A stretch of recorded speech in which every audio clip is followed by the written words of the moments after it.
Okay, so this video is going to be about the design for the building that I've been clearing land for. Now this building is going to house the sawmill. It's also going to have a kiln attached to it, and it'll be a garage for the backhoe. And this building needs to stay 400 square feet or smaller, otherwise I'll have to pull permits and get plans drawn up. And so to avoid that, and luckily in my county, if we keep it to less than 400 square feet, then we don't have to do that. So it's a lot to fit in to just one building, but I think I can make it work. So essentially, the building's going to be like a small pole barn with a high performance kiln attached to it. I say high performance because I'm going to build the kiln with a lot of the same techniques as I'm using in the house for my mother and father-in-law. So this means that I spent the majority of the time, or most of the design, centered around the kiln and how it would perform. Just try to design a kiln that will work really well. Being that I've never even seen a sawmill in person, or a kiln for that matter, I'm kind of just going for it. So I'll start with the kiln since it's the most detailed. Well, I'll start with the size. So the size of the kiln is going to be roughly 18 feet by 8 feet wide. So it'll be around 140 square feet. To make it a high performance kiln, I decided to use advanced framing so that I'd only have studs every 24 inches on center. And I wanted to, instead of buying expensive zip sheeting, I tried just getting 1-inch EPS foam. Okay, there's all the foam. Nailing that over the studs and then sheeting over that 1-inch foam. And that foam would help give me a thermal break to all my studs. And then I would wrap the sheeting with more blueskin peel and stick, and that would give me my air barrier all around the building and connect to the foundation. And originally for heating, I was thinking of having a combination of sources, basically. I wanted to incorporate solar if possible. It would be my preference to heat it with wood, but I also wanted to have electric backup for when I didn't feel like having a fire or when we're gone or whatever. So I designed a system basically with everything to start, and I thought I could squeeze in both electric resistance floor heating wire and a hydronic system, and also squeeze in a rocket stove exhaust system in the slab.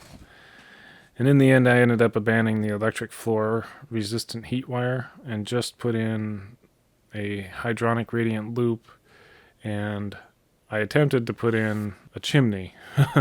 But eventually when you see that video, you'll see that didn't go so well. But anyways, it was my initial thought to put the rocket stove inside the kiln and use that as the primary heat source to dry out the wood.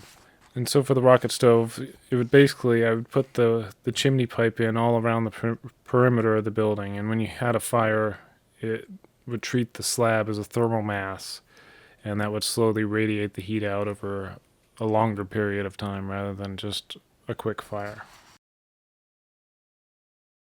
Also regarding the kiln slab, as far as insulation, I plan on putting 5 inches of EPS foam underneath the slab and have it connect with 2 inches of EPS foam on the outside. So there'd be nowhere where the concrete actually touches the soil, and it's all sandwiched between foam. And then I also designed it so that the 2 inches of foundation foam would meet up with that 1 inch of foam in the walls, so that I would have a continuous foam insulation barrier all the way around the whole entire kiln. I also designed it so that, it basically has a double roof. And so the first roof is made up of 2x8s that were all trimmed so that there's no overhangs to the building. And so I sheeted that and wrapped it, and then I went back and laid, I should also say that I've already built this building, so I'm speaking in the past tense, but nevertheless. So yes, so the roof. So after I blue skinned the 2x8 rafters, and it's just basically one big box, then I will go back and lay 2x4s over the top of that, which span out and give me a 2-foot overhang. And so the roof itself is only connected to the building with straps and hurricane clips. And that way it made it a lot easier to seal the transition between the wall and the ceiling because it was just a box. It'll become a lot more clear when you see the build videos. And with the kiln, originally you can see in the drawings that I have some windows for the kiln. And I originally thought that maybe I could make it a combination, kind of solar and a regular, standard kiln, and have like insulation panels that were removable from the windows. But in the end, with the location that I ended up putting the kiln, there's trees directly to the south and west, and we don't get much sun anyways, so I just got rid of the windows and just made it completely windowless, except for the one man door leading out the front. As far as the rest of the building, so the kiln will be on a slab, and I had kind of experimented a little bit with making kind of frost walls that would encapsulate the chimney pipe, but in the end I just ended up making the slab a full 14 inches thick, because it would be a lot easier, and especially the building's only 8 feet wide, so it wasn't a lot of extra concrete. So it's got a really big thermal mass because that is one thick slab. But for where the backhoe parks and for the sawmill, I did more of a traditional pole barn, except I have concrete footings for where the posts go. So I don't have any wood in the ground. 5 piers and the kiln itself support the pole barn area that shelters the backhoe and the sawmill, I guess.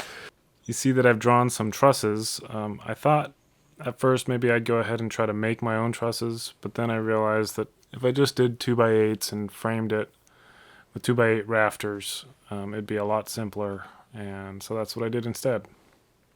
Looking at the view from above, you can see how the sawmill only takes up a small portion of the backhoe parking, and then there will be a slab that extends out beyond the building, and that's where the track of the mill will ride. And so I'll be able to keep the sawmill undercover basically, except for when I'm milling. And then it doesn't show it on my drawings here, but I ended up deciding to go ahead and just make it a slab for the backhoe parking instead of gravel. And one other thing about the design, I went through and I made a materials list for everything, and I didn't include any of the siding I pretty much didn't include any of the siding, except for some of the rain screen elements. And that way I would minimize the amount of money I would spend on materials, and also when I get the mill, then I can go ahead and mill up all the siding materials and, take advantage of the fact that I now have a mill. So I'm planning on doing cedar board and batten on pretty much everything. Yeah, so that'll be nice to finish it off with stuff we've cut on the mill.